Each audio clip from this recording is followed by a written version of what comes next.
અમરેલી જિલ્લામાં ચકચાર મચાવે તેવો કિસ્સો સામે આવ્યો, જેમાં જાફરાબાદ પાસે એક યુવકના અર્ધ અવશેષો સાથે લાશ મળી આવેલ.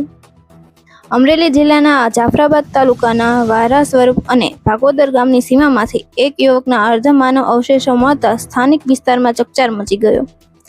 જ્યારે પ્રાથમિક માહિતી મુજબ મૃતક ભરતભાઈ મધુભાઈ બારૈયા છેલ્લા 2 દિવસથી લાપતા હતા.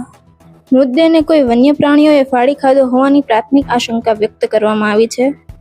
જ્યારે આ ઘટનાની જાણ થતાં વન વિભાગ અને પોલીસનો કાફલો ઘટના સ્થળ પર પહોંચ્યો હતો અને તપાસ હાથ ધરી હતી. જ્યારે મૃતદેહને પીએમ માટે જાફરાબાદ ખસેડવામાં આવેલ.